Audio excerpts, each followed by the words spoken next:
जय हिंद। आइए आज के वीडियो में देखते हैं पेपर 4 का चैप्टर 3। चैप्टर 3 को हम पूरा एक ही वीडियो में कवर करने का प्रयास किए हैं। हालांकि ये भी चैप्टर बड़ा था, लेकिन इसको हम पूरा एक ही वीडियो में कवर किए क्योंकि टाइम भी बहुत कम है। टाइम को ध्यान रखते हुए थोड़ा सा हम भी हो सकता है वीडियो थोड़ा सा बड़ा हो जाए, लेकिन आप लोग भी एडजस्ट करिए क्योंकि टाइम कम है और हम ज़्यादा से ज़्यादा चीज़ों को कवर कर रहे हैं। ठीक है, तो ये पूरा वीडियो देखिए, पूरा चैप्टर 3 कवर्ड है। आइए शुरू करते हैं। और हाँ, एक चीज़ और बता दें आप लोगों को कि जिसको भी स्टडी मटेरियल चाहिए वो हमारा टेलीग्राम चैनल ज्वाइन कर लें। उसमें हम सारा स्टडी मटेरियल प्रोवाइड करते हैं। जो भी PDF है या जो भी रिलेटेड चीज़ें हैं उसका लिंक हम डिस्क्रिप्शन में दे दिए हैं। वहाँ से आप लिंक ले लीजिए, लिंक कॉपी कर लीजिए या वहाँ से क्लिक करेंगे तो डायरेक्ट टेलीग्राम में पहुँच जाएंगे मेरे चैनल पे। उसके लिए आपको टेलीग्राम ऐप इंस्टॉल करना होगा।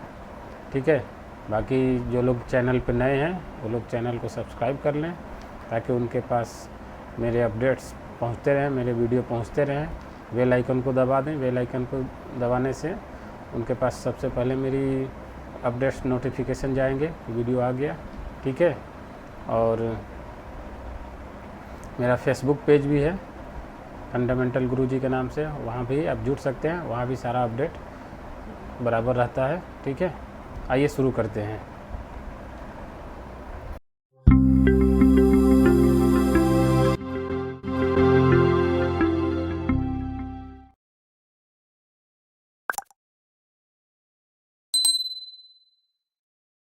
पेपर 4 है जनसंख्या एवं पर्यावरणीय शिक्षा। ठीक है, इसका भाग 1 हम लोग जनसंख्या देख रहे हैं। दूसरा भाग है पर्यावरणीय शिक्षा। दूसरा भाग इसके बाद देखेंगे। एक चैप्टर इसमें और बचा हुआ है। अभी हम लोग चैप्टर 3 करेंगे, पार्ट 3 जननांकी 3, डेमोग्राफी 3। ठीक है, इसके बाद विविध है, उसके बाद फिर हम लोग पर्यावरणीय शिक्षा देखेंगे। ठीक है, ये समझिए कि लगभग आधा कोर्स इसका ख़त्म हो गया। एक और चैप्टर कर लेंगे तो 8 चैप्टर है टोटल, 4 चैप्टर ये हम लोग तीसरा कर रहे हैं। चौथा चैप्टर आज या कल में डाल देंगे, कल तक में भी डाल देंगे। ठीक है, आइए शुरू करते हैं। सबसे पहले किन्होंने जनसंख्या शिक्षा को स्कूल पाठ्यक्रम में जोड़ने पे बल दिया था? किन्होंने मतलब सबसे पहले कौन ऐसे आदमी थे जो इस जनसंख्या शिक्षा को स्कूल पाठ्यक्रम में जोड़ने के लिए बल दिया कि भाई ये स्कूल से ही पढ़ाई होना चाहिए जनसंख्या शिक्षा, ताकि बच्चे शुरू से ही जनसंख्या के बारे में जानते रहें और बड़े होकर उनको ज़्यादा समझाने पढ़ाने की ज़रूरत न पड़े, उनका दिमाग उस योग्य रहे। ठीक है, तो वो थे एक्चुअली एक लोग नहीं, 2 लोग थे, वारेन एस थॉमसन तथा फिलिप एम हॉसर। ठीक है, फिलिप एम हॉसर और वारेन एस थॉमसन, ये 2 लोग थे जो सबसे पहले बोले थे कि भाई जनसंख्या शिक्षा को स्कूल शिक्षा में जोड़ देना चाहिए, स्कूल के पाठ्यक्रम में ही जोड़ देना चाहिए। ठीक है, आइए क्वेश्चन 2 देखते हैं। क्वेश्चन 2 है जनसंख्या का विषय वस्तु तथा पाठ्यक्रम कैसा होना चाहिए? तो जनसंख्या वृद्धि से होने वाले हानिकारक प्रभाव का ज्ञान कराना चाहिए। मीन्स जनसंख्या जो चैप्टर जोड़ा जाएगा, जो पाठ्यक्रम जोड़ा जाएगा, उसका विषय वस्तु क्या होना चाहिए? तो उसमें मुख्यतः जनसंख्या वृद्धि से होने वाले हानिकारक प्रभाव को बताना चाहिए, क्योंकि जनसंख्या हम पिछले वीडियो में बताएं कि बढ़ती हुई जनसंख्या केवल और केवल नुकसान करेगा। ठीक है, तो नुकसान करेगा मतलब उसका कहीं ना कहीं दुष्प्रभाव होगा, हानिकारक प्रभाव पड़ेगा। तो उस प्रभाव के बारे में बताना चाहिए कि जनसंख्या बढ़ेगा तो क्या क्या नुकसान हो सकता है। इस चीज़ों का पाठ्यक्रम होना चाहिए। ठीक है, आइए क्वेश्चन नंबर 3 देखते हैं। क्वेश्चन नंबर 3 है सामान्य विद्यालय पाठ्यक्रम के साथ जनसंख्या शिक्षा किस प्रकार से संगठित किया जाता है? सामान्य विद्यालय के जो जैसे स्कूल के साथ जोड़ना है तो उसको कैसे, किस तरह से संगठित किया, कैसे जोड़ा जाएगा? क्या उसी का एक कोर्स चलाया जाएगा, कैसे?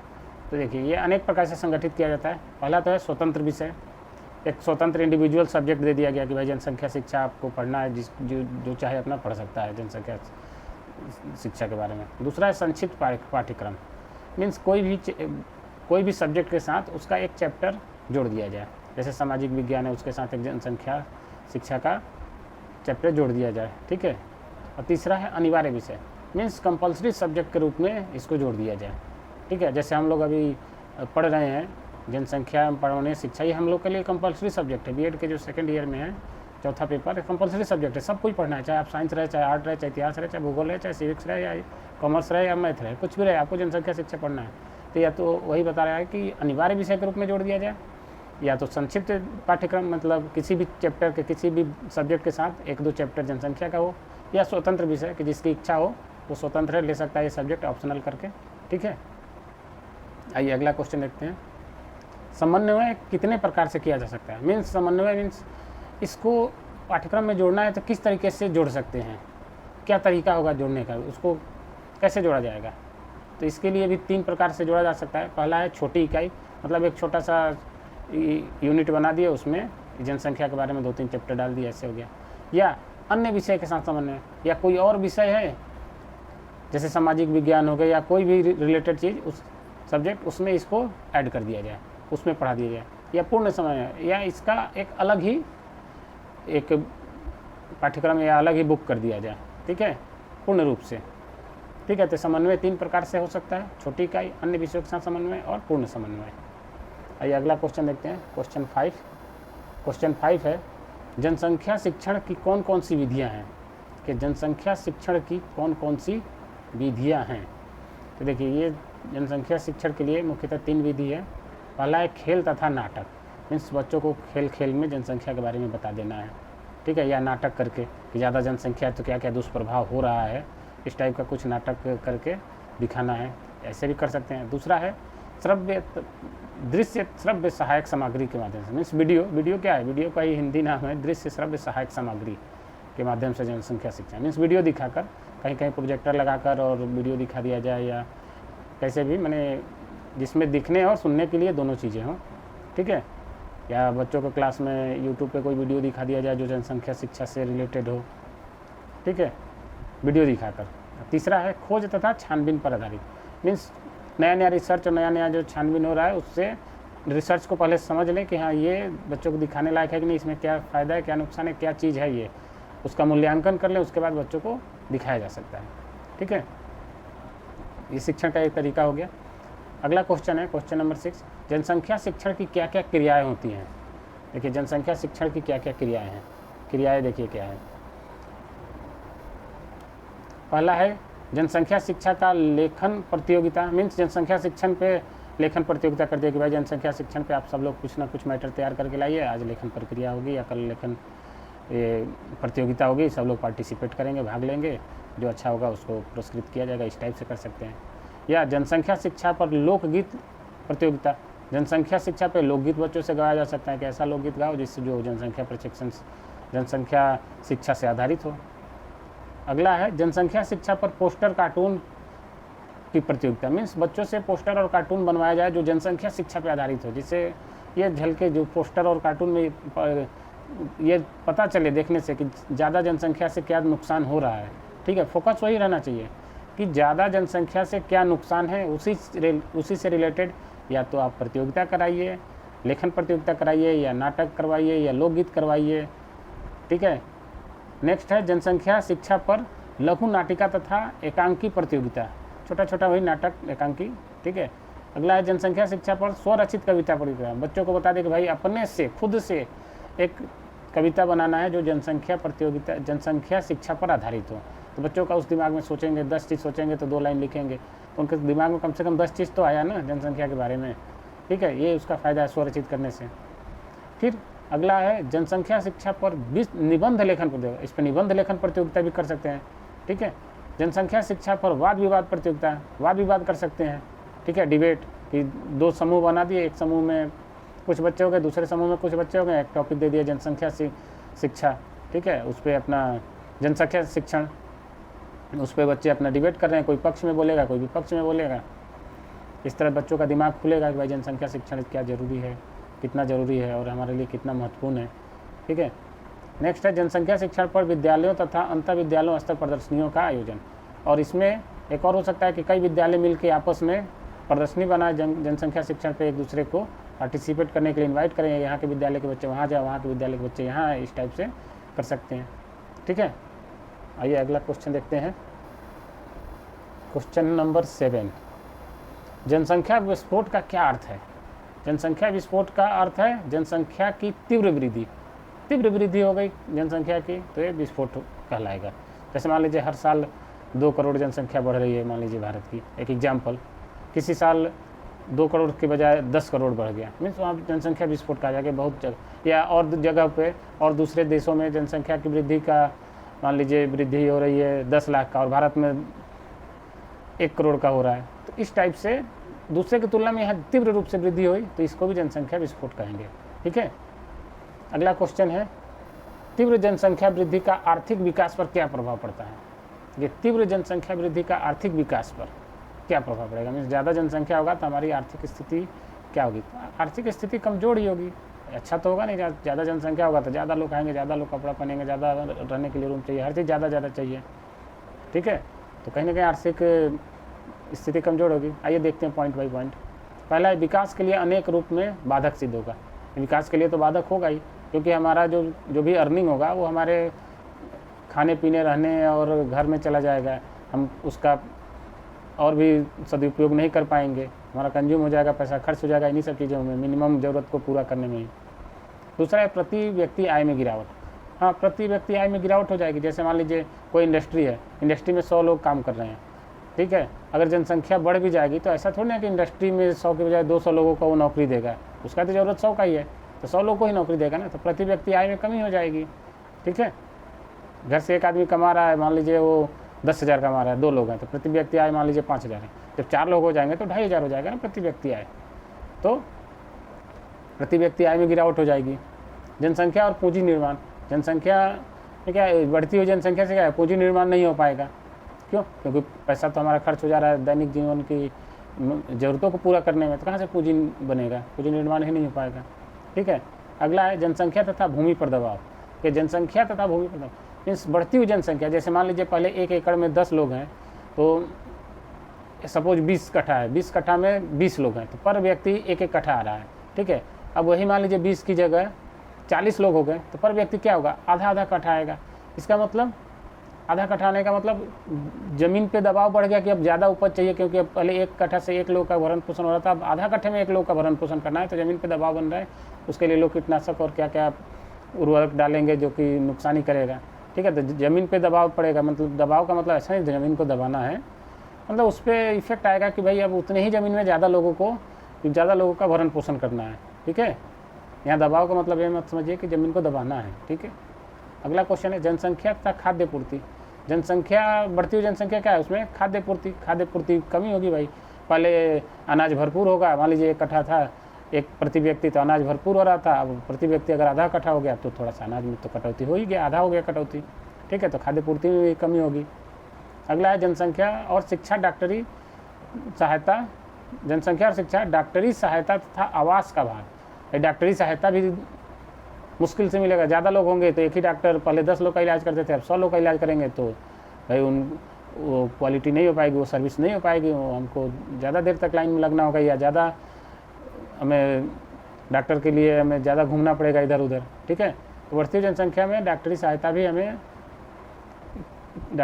भी कम मिलेगा। और आवास का भार, भाई ज़्यादा जनसंख्या होगा तो ज़्यादा आवास चाहिए होगा, तो उस पर भी हमें ज़्यादा खर्च करना होगा। भाई एक ही आवास तो फिक्स है, भाई फिक्स क्या है, मतलब ज़मीन फिक्स है तो उसी पे आवास बनेगा ना, ऐसा तो है नहीं कि उस पर बढ़ रहा है जनसंख्या तो ज़मीन भी बढ़ ही रहा है, ज़मीन तो उतना ही है, तो आवास भी उसी हिसाब से रहेगा। अगला है जनसंख्या और जीवन स्तर, भुगतान तथा संतुलन की समस्या। जीवन स्तर, देखिए जीवन स्तर में क्या है, जनसंख्या बढ़ेगा तो अपना जीवन स्तर तो गिरेगा ही। ठीक है, पहले मान लीजिए खीर पुलाव खाते थे, जनसंख्या बढ़ गया, ज़्यादा लोग हैं, उतना ही इनकम है, तो भाई ऐसा करेंगे कि रोटी सब्जी ही खाए, रोटी दाल ही खाए, लेकिन सबको मिले। ठीक है, तो इसमें क्या है, जीवन स्तर गिरेगा। पहले मान लीजिए कार पे चढ़ते थे, कमाई उतना ही रहा, जनसंख्या बढ़ गया तो हमने हो सकता है बाइक पे आ जाए, या हो सकता है साइकिल से चलना पड़े। ठीक है, अगला है जनसंख्या और जीवन स्तर पर भुगतान तथा संतुलन की समस्या। जीवन स्तर पर भुगतान तथा संतुलन की समस्या बनी रहेगी। जनसंख्या बढ़ेगा तो कहीं ना कहीं हर चीज़ में नुकसान होगा। कीमत स्तर में वृद्धि की समस्या, कीमत रेट बढ़ेगा हर चीज़ का, क्योंकि चीज़ें फिक्स है, भूमि जितना है उतना ही है। अब ज़्यादा लोग उस पर जनसंख्या हो जाएगा ज़्यादा, तो ज़्यादा लोग खरीदना चाहेंगे, तो कोई चीज़ के लिए खरीदार अगर ज़्यादा होते हैं तो रेट बढ़ जाता है। ठीक है, अगला है जनसंख्या और ऊर्जा। भाई ऊर्जा भी सीमित है, कोयला है, कोयला का क्या है, खनिज है, खनिज संपदा भी सीमित है, चाहे 10 करोड़ हो चाहे 100 करोड़ हो, तो 10 करोड़ रहेंगे तो जो चीज़ 10 दिन चलना चाहिए 100 करोड़ होंगे तो एक ही दिन में खत्म हो जाएगा, तो ऊर्जा भी जल्दी जल्दी सब खत्म हो जाएगी। ठीक है, अगला है जनसंख्या और सामाजिक समस्या।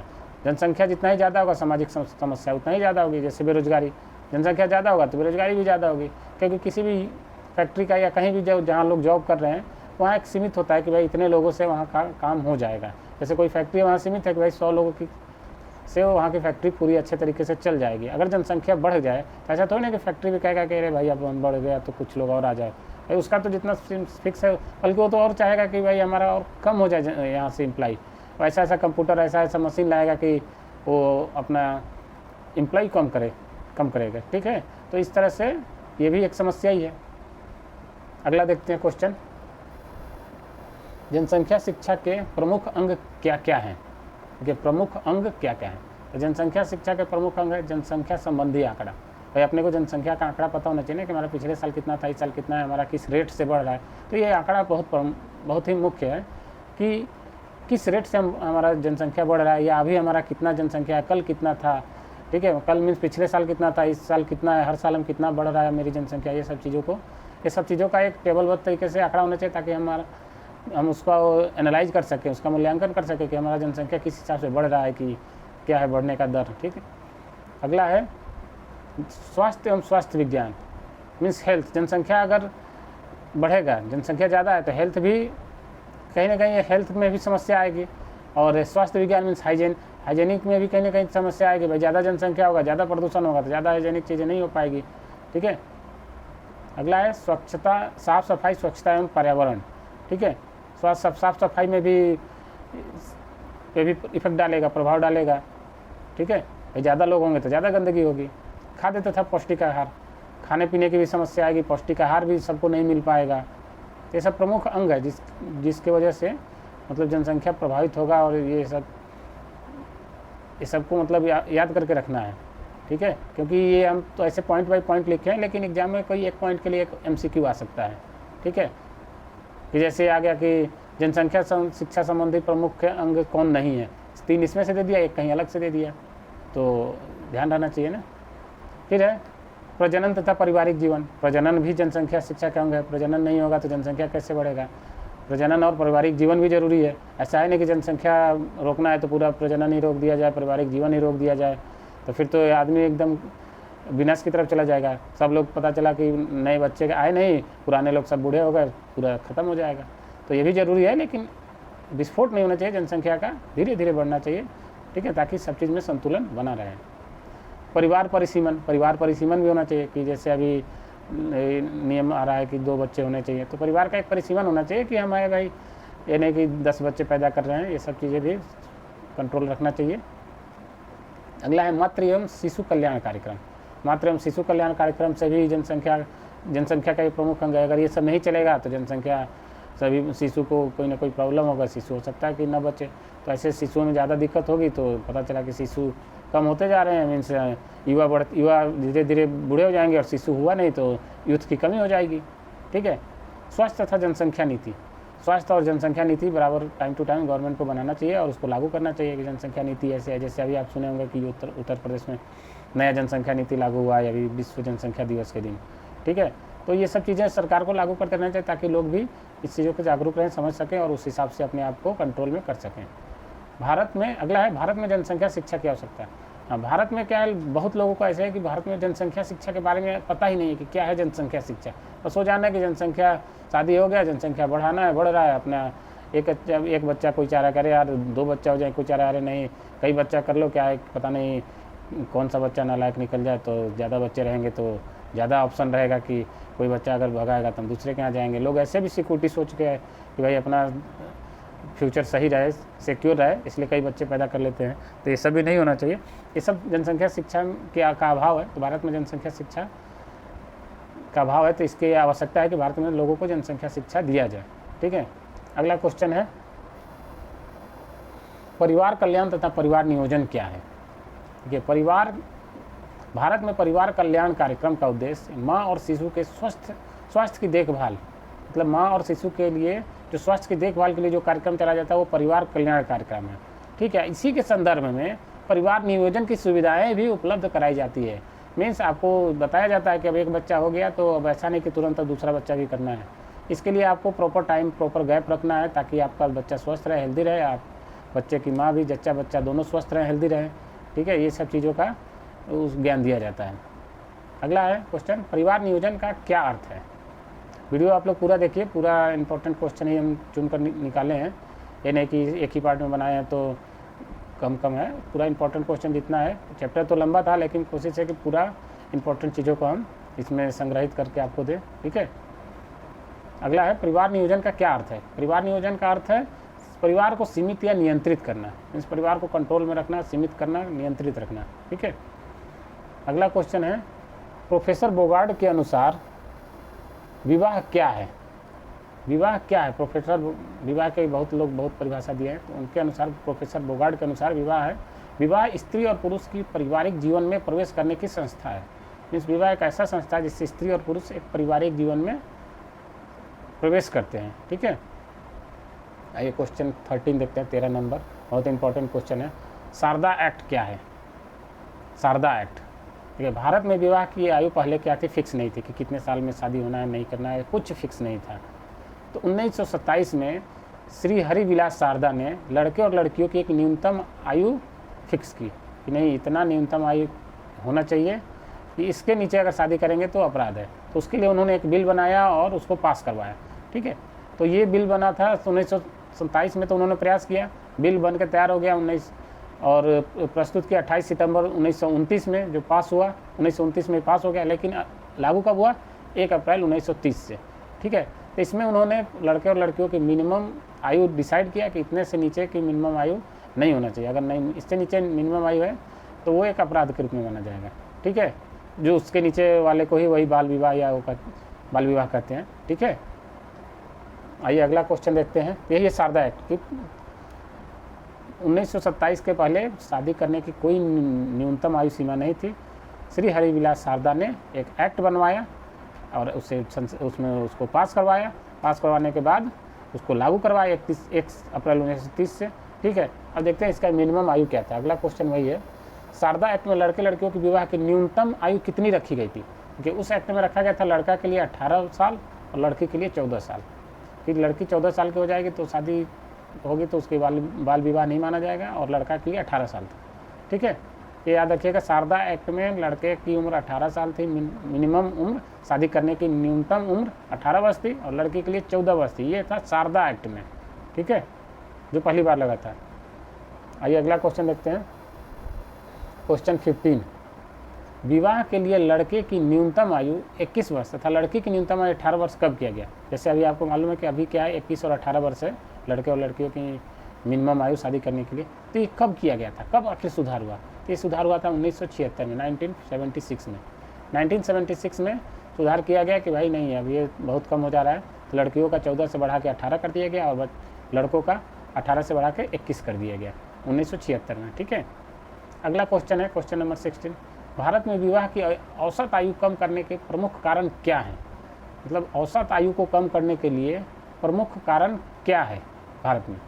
पहला है निवास की मनोवृत्ति, मीन्स शीघ्र विवाह करके बाहर मुक्त हो जाना। लोग चाहते हैं कि भाई, क्वेश्चन समझिए क्या है, भारत में विवाह की औसत आयु कम होने की प्रमुख कारण। सबका शादी के लिए तो डेट उम्र तो फिक्स हो गया, लेकिन फिर भी उसका औसत निकालने पे कम आ रहा था। क्यों कम आ रहा था, क्योंकि कुछ लोग जल्दी ही शादी कर दे रहे थे अपने बच्चों की। क्यों, क्योंकि निवास की मनोवृत्ति का मतलब हुआ शीघ्र विवाह करके बाहर मुक्त, मतलब शादी कर दिए बाल बच्चे की, अब निश्चिंत हो गए। तो अपने खुद को निश्चिंत होने के लिए, बाहर मुक्त होने के लिए बच्चे का उम्र नहीं देखे कि अरे बच्चा कितने साल का है, चलो भाई अच्छा लड़का मिला तो शादी कर दो, चलो जहाँ रहे खुश रहे।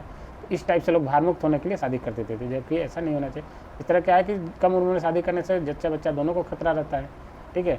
दूसरा है आर्थिक स्थिति की वजह से भी लोग जितना जल्दी हो सकता है कि शादी कर दो भाई, कम से कम एक मेंबर चला जाए तो कम से कम जो भी कम ही मेंबर बचेंगे, ठीक है। अगला है शिक्षा का स्तर। बहुत लोगों को अशिक्षा माने उनको जानकारी ही नहीं है कि कितने साल में शादी करना चाहिए, कितने साल में नहीं करना चाहिए, कम साल में शादी करने का क्या फ़ायदा नुकसान है, ज़्यादा साल में करने का क्या फ़ायदा। उनको इस बारे में शिक्षा है ही नहीं, बस उनको देख लिया, पसंद हुआ लड़का लड़की, हो गए शादी कर दिए। तो शिक्षा का स्तर भी, अशिक्षा की वजह से भी ऐसा लोग करते हैं। अगला है रोजगार का स्तर। जैसे लोगों को ये मानना है कि भाई रोजगार लग गया तो चलो भाई इसकी अब शादी कर दो, अब क्या काम खत्म। ऐसा नहीं, उसका मिनिमम आयु का भी ध्यान रखना है, जिसके अगर किसी का कम उम्र में भी शादी होगी, रोजगार मिल गया तो ऐसा थोड़ी है कि तुरंत शादी कर दो। उसका एक मिनिमम एज है, उस एज के पार करने के बाद ही करना चाहिए। लेकिन कुछ लोग इसको ध्यान नहीं देते, अरे नौकरी करने लगा अब चलो भाई इसकी शादी कर दो, ठीक है। अगला क्वेश्चन 17। भारत में जन्म नियंत्रण कार्यक्रम किस नाम से जाना जाता है।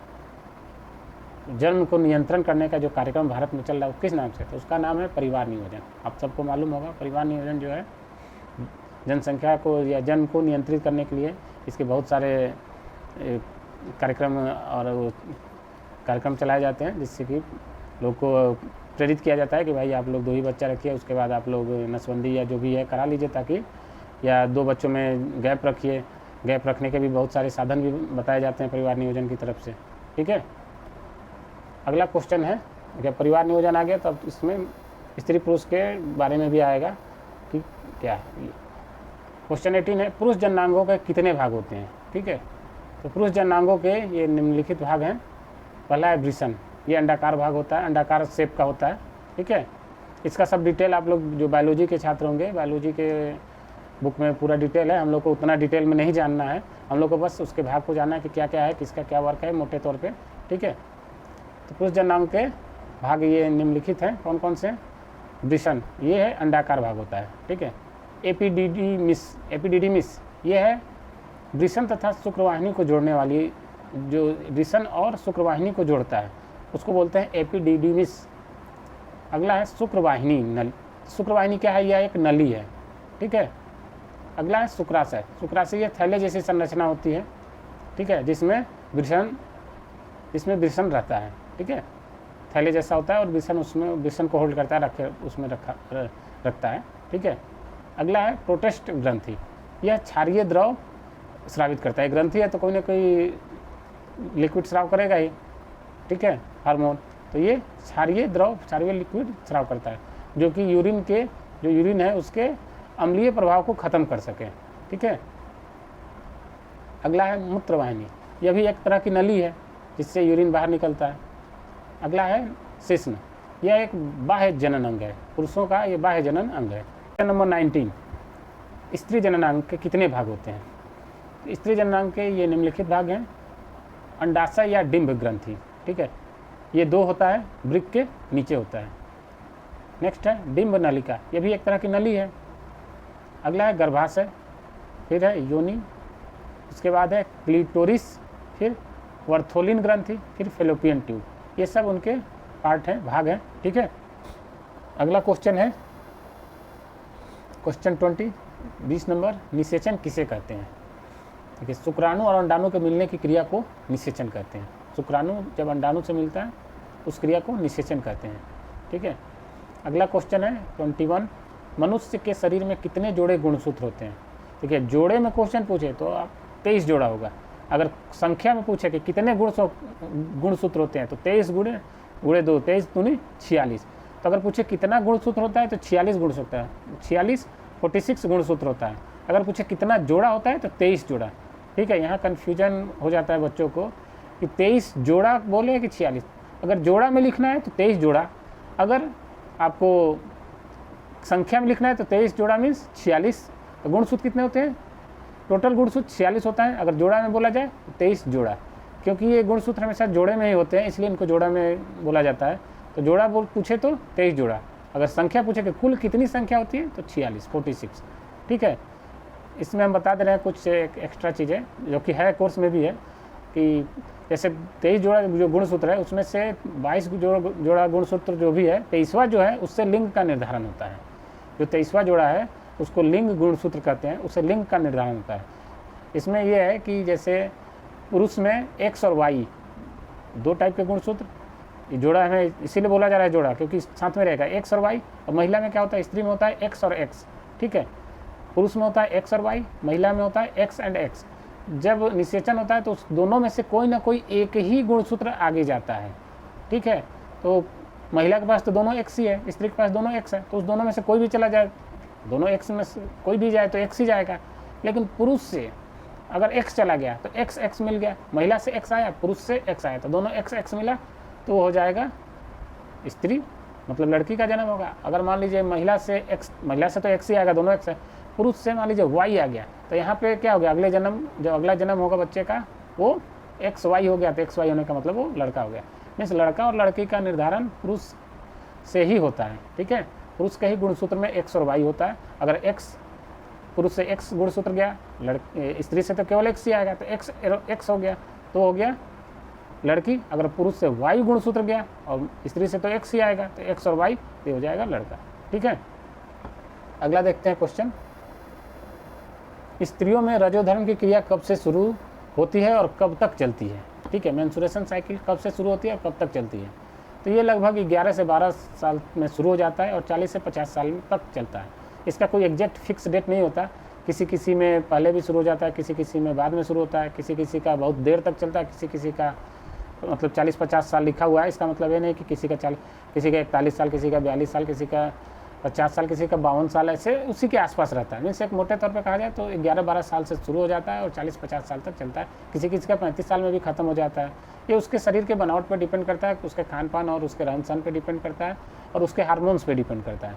ठीक है, तो इसका कोई फिक्स नहीं है कि इसका इस डेट को शुरू हुआ, इस डेट को ख़त्म होगा। एक मोटे तौर पे है कि 11-12 साल में शुरू हो जाता है लगभग और 40-50 साल तक चलता है। ठीक है, तो इसको ये न ले कि 40-50 साल चल रहा है तो 35 में भी बंद हो सकता है, 55 तक भी चल सकता है। एक अंदाजन ये लिया जाता है। सबका अलग अलग शरीर है, अलग अलग बनावट है, अलग अलग तरीके से शरीर का लोग मेंटेन करते हैं, तो उसी में कम और ज़्यादा हो भी सकता है। ठीक है, अगला क्वेश्चन है क्वेश्चन नंबर 23। परिवार नियोजन का क्या अर्थ है? परिवार नियोजन का अर्थ है सीमित संख्या में बच्चा पैदा करना। ठीक है, परिवार नियोजन का अर्थ है सीमित संख्या में बच्चा पैदा करना। ये नहीं कि शादी हो गई तो अब लाइन से बच्चा पैदा कर रहे हैं, ऐसा नहीं। सीमित संख्या में और बच्चों के बीच में गैप भी बराबर होना चाहिए। नहीं कि एक हो गया फिर अगले साल दूसरा कर लिए, नहीं। एक बच्चा हो गया 3 साल 4 साल 5 साल का गैप होना जरूरी है। कम से कम इतना गैप रखें ताकि जच्चा और बच्चा दोनों को टाइम मिल जाए स्वस्थ रहने की, दोनों का लालन पालन अच्छे से हो जाए, दोनों अच्छे से स्वस्थ रहें। ठीक है, अगला क्वेश्चन है परिवार नियोजन के क्या क्या साधन हैं? परिवार नियोजन के मुख्यतः ऐसे तो बहुत सारे साधन हैं, लेकिन मुख्यतः एक मौखिक एक साधन है। मौखिक मतलब दवाई खा के, गोली, मुंह से गोली लोग खाते हैं, गोली खाने से भी परिवार नियोजन किया जाता है। ठीक है, इसके लिए गोली आती है जो डॉक्टर के सलाह से लोग स्त्रियां खाती हैं। ठीक है, पुरुष के लिए नहीं होता, स्त्री के लिए होता है, स्त्रियां खाती हैं। ठीक है, दूसरा है कॉपर टी। कॉपर टी भी स्त्रियों के लिए एक ऐसी व्यवस्था है जो कॉपर का टी शेप में होता है, जो कि स्त्रियों के गर्भाशय के पास लगा दिया जाता है, तो वो नली को ब्लॉक कर देता है, जिससे कि शुक्राणु अंडाणु के पास नहीं पहुँच पाता और निषेचन नहीं हो पाता, जिससे कि अपने परिवार को अपना नियोजित कर सकते हैं, कंट्रोल कर सकते हैं। ठीक है, अगला है कंडोम। कंडोम पुरुषों के लिए होता है, जो कि यूज करके आप उसको परिवार नियोजित कर सकते हैं। ठीक है, अगला क्वेश्चन है गर्भपात क्या होता है? देखिए, जब सारा व्यवस्था करने के बाद, जैसे जो भी परिवार नियोजन की जो भी सुविधाएं हैं, जैसे गोली खाना या कंडोम लगाना या जो भी, इन सब के यूज करने के बाद भी अगर स्त्री गर्भ धारण कर लेती है, तब जाके ये गर्भपात की व्यवस्था, तब जाके गर्भपात कराना पड़ता है। गर्भपात मीन्स उसको बिना किसी टाका या चीरा लगाए उसको डॉक्टर कुछ प्रोसेस के थ्रू अनचाहे गर्भ को वहाँ से निकाल लेता है। ठीक है, उसको पीस बाई पीस करके निकाल के वो सफाई कर देता है, क्लियर कर देता है। ठीक है, तो ये है गर्भपात। मतलब सब जब महिला परिवार नियोजन के सभी साधन यूज करने के बाद भी गर्भ धारण कर ले, तब गर्भपात कराने की ज़रूरत पड़ती है। ठीक है, मतलब अगर किसी को बच्चा नहीं चाहिए और गलती से हो गया तो उसके लिए फिर गर्भपात कराया जाता है। ठीक है, ये बिना ऑपरेशन किए होता है। अगला है, और हाँ, ये गर्भपात एक लिमिट है इसका भी कि इतने समय के पहले कराना है, एक महीना 2 महीना, इसका एक लिमिट है। उसके अंदर करा लिया ठीक है, नहीं तो उसके बाद अगर गर्भपात कराएंगे तो उसमें फिर जच्चा बच्चा दोनों का खतरा होता है, दोनों की जान भी जा सकती है। ठीक है, तो इसलिए डॉक्टर से सलाह सब होना जरूरी है ये सब के लिए। अगला क्वेश्चन है 26। भारत में जनसंख्या के नियंत्रण तथा परिवार नियोजन कार्यक्रम के लिए क्या क्या सुझाव दिए गए हैं? जैसे भारत में जनसंख्या नियंत्रण एवं परिवार नियोजन कार्यक्रम के लिए कुछ सुझाव दिए गए हैं। क्या है सुझाव? मुख्य सुझाव ये है, क्षेत्रीय तथा ग्रामीण आवश्यकता के अनुरूप नीति का निर्माण। ठीक है, क्षेत्रीय तथा ग्रामीण आवश्यकता के अनुरूप नीति का निर्माण। जनसंख्या जैसे जिस क्षेत्र की, जहाँ पे जैसे मान लीजिए वहाँ के कुछ ऐसा क्षेत्र है जहाँ पे लोग अनपढ़ हैं, तो वहाँ पे पढ़ाई लिखाई करके लोगों को जागरूक बनाना होगा, तब जाकर वहाँ पे परिवार नियोजन और जनसंख्या नियंत्रण के बारे में समझाना होगा। ठीक है, ये नहीं कि जहाँ लोग अनपढ़ हैं, जहाँ के लोग पढ़े लिखे नहीं हैं, वहाँ भी वीडियो चला रहे हैं, ऑडियो चला रहे हैं, कुछ भी बता रहे हैं, बैनर पोस्टर लगा रहे हैं। भाई वहाँ के लोग पढ़े नहीं है तो बैनर पोस्टर क्या पढ़ पाएंगे? तो उस हिसाब से वहाँ का परिवार नियोजन के कार्यक्रम उस हिसाब से वहाँ चलने चाहिए। अनपढ़ लोगों के लिए दूसरा, पढ़े लिखे लोगों के लिए ऑडियो वीडियो या पम्पलेट भी बांट सकते हैं। अनपढ़ के लिए पम्पलेट कोई काम आएगा? वो पढ़ ही नहीं पाएगा। ठीक है, तो उसके हिसाब से होना चाहिए। जनसंख्या शिक्षा, अगला जनसंख्या शिक्षा सबको देना जरूरी है। जनसंख्या शिक्षा दिया जाएगा तो समझ सकता है कि भाई परिवार नियोजन जरूरी है, उसको क्या क्या नुकसान है ये सब बताना, उसमें से जनसंख्या शिक्षा में बताना चाहिए। ठीक है, अगला है विवाह जन्म और मृत्यु का अनिवार्य पंजीकरण। भारत में भी ऐसा ये है कि विवाह जन्म और मृत्यु का कोई ऐसा फिक्स नहीं है कि सब लोग पंजीकरण करें। बहुत लोग ऐसे हैं जिनका बिना पंजीकरण शादी हो गया लेकिन उसका रजिस्ट्रेशन नहीं करा, पंजीकरण नहीं कराए। तो ये सब अनिवार्य होना चाहिए ताकि सरकार को पता लग सके कि कितने लोग का जन्म हुआ है, कितने लोग की मृत्यु हो गई, कितने लोग का शादी हो गया। तो उससे वो एक आंकड़ा सही निकाल सके कि उस आंकड़े के आधार पर कोई भी योजना लागू कर सके, कोई भी चीज़ों को बता सके, समझा सके। ठीक है, तो ऐसा अभी भारत में कोई सुनिश्चित व्यवस्था नहीं है। जिसकी मर्जी पंजीकरण करा लेता है, जिसकी मर्जी नहीं कराता है। ठीक है, तो ये होना जरूरी है, अनिवार्य रूप से लागू होना चाहिए, ये सुझाव दिया गया है। ठीक है, अगला है ग्रामीण विकास तथा परिवार कल्याण कार्यक्रम। जो भी परिवार कल्याण का कार्यक्रम है ये प्रॉपर रूप से होने चाहिए। ग्रामीण का गाँव का विकास होना चाहिए ताकि लोग जान सके, जागरूक हो सकें। अगला है परिवार कल्याण कार्यक्रम को प्रभावी बनाया जाना। और जो भी परिवार कल्याण कार्यक्रम चल रहा है उसको इफेक्टिव तरीके से, प्रभावी तरीके से लागू भी कराना है, लोगों को बताना समझाना है, एक एक लोगों से मिलना, बताना समझाना। ठीक है, ये नहीं कि कार्यक्रम बन गया ऑफिस में और लागू कर दिए गया ऑफिस में ही, और ऑफिस से ग्राउंड लेवल पे जाके गांव-गांव में जाके वहाँ उनको बताना पड़ेगा, बताना चाहिए कि परिवार कल्याण कार्यक्रम ये बनाया गया है जिससे ये फ़ायदा है, ऐसे करना चाहिए, ऐसे करना चाहिए। ठीक है, अगला क्वेश्चन है 27, केंद्र सरकार की जनसंख्या नीति 2000 की मुख्य बातें क्या थी। ये जनसंख्या नीति केंद्र सरकार ने 2000 में लाई थी, सन 2000 में, तो उसकी मुख्य बातें क्या थी। देखिए मुख्य बातें इसमें ये है कि पर्याप्त मात्रा में गर्भ निरोधक, स्वास्थ्य सुरक्षा ढांचा और स्वास्थ्य कर्मियों की आपूर्ति करना। मीन्स गर्भ निरोधक चीज़ें या स्वास्थ्य का सुरक्षा ढांचा या स्वास्थ्य कर्मियों की आपूर्ति प्रॉपर रूप से, जहाँ जहाँ कमी है वहाँ पूरा व्यवस्था होना चाहिए। ये था सन 2000 में केंद्र सरकार की जनसंख्या नीति का पहला। ठीक है, दूसरा था बाल विवाह निरोधक अधिनियम लाना, मीन्स बाल विवाह पे रोक लगाना। ठीक है, अगला था गरीबी रेखा के नीचे जीवन यापन करने वाले को, जो लोग गरीबी रेखा से नीचे जीवन यापन कर रहे थे उनके परिवार को 5000 की स्वास्थ्य बीमा की सुविधा देना।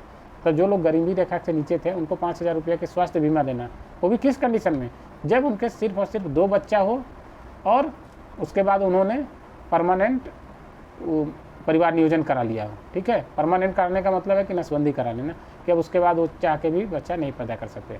इस टाइप का व्यवस्था अगर कोई करा लिया है और गरीबी रेखा के नीचे है तो उसको 5000 की स्वास्थ्य बीमा देने के लिए केंद्र सरकार ने योजना लाई थी जनसंख्या नीति 2000 में। ठीक है, अगला है गर्भपात सुविधा योजना को मजबूत किया जाना। जो गर्भपात सुरक्षा योजना है उसको मजबूत किया जाना कि भाई हम गर्भपात कराएंगे तो हम सुरक्षित रहेंगे, हम गारंटी दे रहे हैं कि भाई आपका गर्भपात होगा तो आप जिंदा रहेंगे, नहीं कि आपका गर्भपात होगा आप मरे या जी आपके ऊपर है।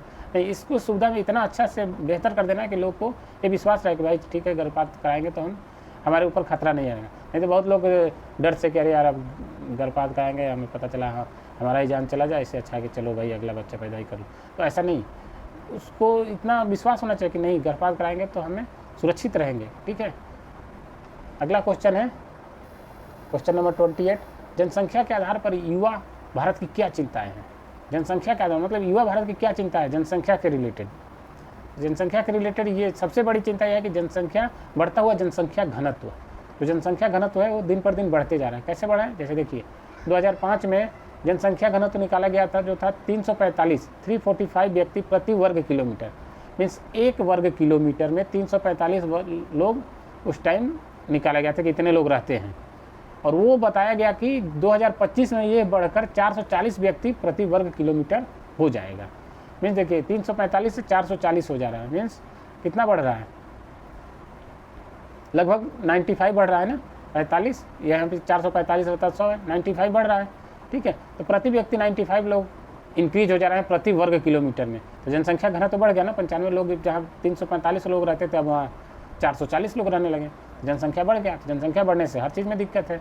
ठीक है, तो ये है सबसे बड़ी समस्या, सबसे बड़ी चिंता जो जनसंख्या से रिलेटेड है, क्योंकि भारत में युवाओं के जनसंख्या के आधार पर युवाओं की ये चिंताएँ हैं। ठीक है, तो ये आज का ये चैप्टर ख़त्म हो गया, चैप्टर 3 शुरू किया और चैप्टर 3 ख़त्म हो गया। कोशिश करेंगे अगला चैप्टर भी ऐसे ही हम एक ही वीडियो में फिनिश कर दें, क्योंकि टाइम बहुत कम है और कोर्स बहुत ज़्यादा है।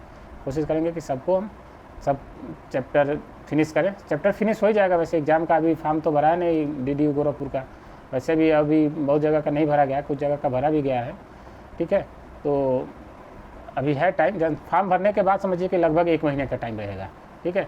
तो अभी चिंता मत करिए, कोर्स पूरा ख़त्म हो जाएगा। कुछ लोग का कहना था कि सर कोर्स ख़त्म नहीं होगा, बहुत धीरे चल, देखिए क्वालिटी देने में तो टाइम लगता है। जल्दीबाजी में कोई भी क्वेश्चन दे दें तो फिर ना हमें अच्छा लगेगा ना आपको फ़ायदा होगा।